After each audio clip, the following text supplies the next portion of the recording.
खरगोश में बदलने वाला शेर। एक बड़ा सा जंगल था। उस जंगल का महाराज शेर था, लेकिन ये सभी शेरों की तरह नहीं था। जंगल में सभी जानवरों के साथ अच्छे से रहता था। हर एक जानवर को ना खाते हुए बस भूख मिटाने के लिए ही शिकार करता था। जंगल के सभी जानवर उसे देखकर डर के भाग जाते थे।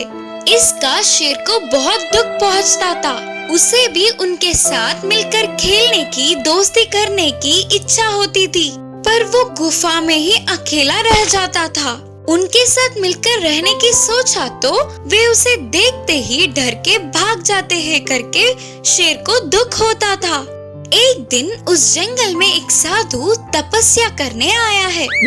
वह रोज जंगल के सभी जानवरों से बात करता था। शेर उनके पास आकर बोला, स्वामी जी, क्या आप मेरी एक इच्छा को पूर्ण कर सकते हो क्या? बोलो।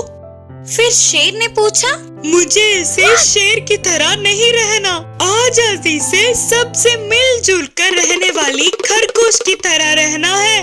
मुझे खरगोश की तरह बदल सकते हो क्या स्वामी जी?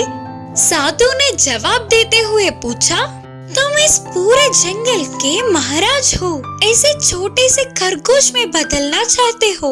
इंसान तक शेर की तरह जीना चाहता है, पर तुम ऐसे छोटे जीव में बदलना चाहते हो, ऐसा क्यों? शेर ने कहा, नहीं स्वामी जी, मुझे ऐसे ही उछलने वाली खरगोश की तरह जीना है। ठीक है फिर। बोलकर साधु तुरंत शेर को खरगोश की तरह बदल देते हैं।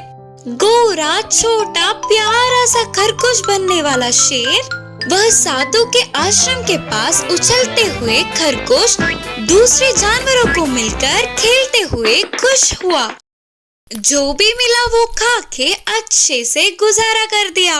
इतने में शिकारियों की आने की भनक लगते ही सारे जानवर भाग गए। कैसे भागना है पता न होने पर खरगोश शिकारी के पकड़ में आ गया। अरे ये तो मस्त है, आज तो मुझे दावत ही है। बोलते हुए बस्ते में डालकर आगे चलने लगा शिकारी। तभी दूसरा जानवर दिखने से उसे शिकार करने के लिए बस्ते को नीचे रखा। यही मौका देख खरगोश बस्ते से एक बार में उछलकर वहाँ से भाग गया और तुरंत साधु के पास जाकर जो भी हुआ सब बोलकर पहले की तरह शेर में बदलने की विनती की। अब तो समझ आ गया ना, प्रकृति हर एक जीव को एक लक्षण देती है। उसे इनकार करके दूसरे जीव की तरह जीना चाहो तो ऐसा ही होगा। बोलकर साधु ने खरगोश को शेर में बदल दिया। बाद में शेर गरजता हुआ अपनी गुफा में चला गया। दो जादुई रास्ते। एक जंगल में शेर और बाघ आसपास के रहने वाले थे। शेर उस जंगल का राजा था। वह बहुत भला था, बाकी के जानवरों को भी एक समान मानता था।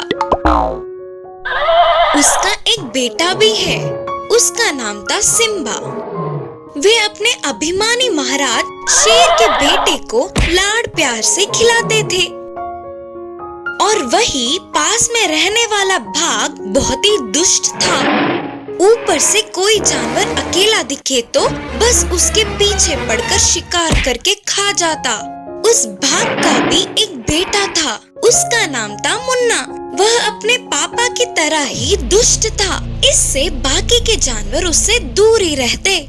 ऐसे दिन बीतते गए। एक दिन महाराज शेर बीमार हुआ तो उस जंगल का चिकित्सक गोरिल्ला आकर उसकी परीक्षा करने लगा और बोला, देख सिम्बा, तेरे पापा जी को बहुत बड़ी बीमारी है। ये इतने दिनों से अंदर ही थी, आज ही बाहर निकल पड़ा। तुरंत इनका ऑपरेशन करना होगा और उसके लिए 5 लाख तक का खर्चे होंगे। अगर उसका इंतजाम कर लोगे तो मैं तुरंत ऑपरेशन शुरू कर दूंगा, वरना हम तुम्हारे पापा जी को खो देंगे। करके बोलकर गोरिल्ला चला गया। अपने पापा जी को ऐसे देख के सिम्बा को रोना आ गया।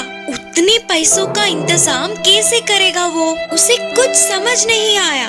और यह बात पूरी जंगल में फैल गई और सारे जानवर दुखी थे।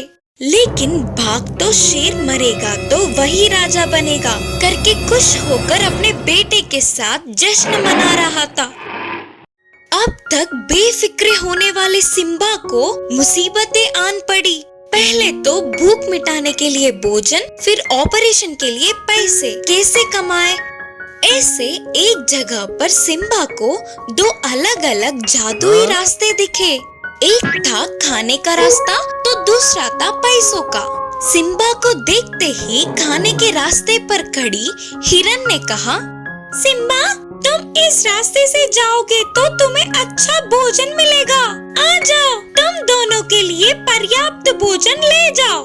तो तुरंत पैसों के रास्ते पर खड़ा भेड़िया ने कहा, सिम्बा अगर तुम इस रास्ते से जाओगे तो तुम्हें बहुत सारे पैसे मिलेंगे और उनको पहरा देने वाले जानवर को मारकर अपने पापा जी के ऑपरेशन के लिए पैसे ले लेना।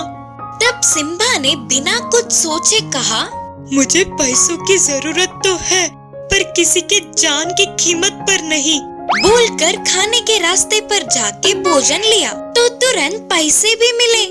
सिम्बा हमारी अच्छाई का इनाम है ये पैसे, ले जाओ।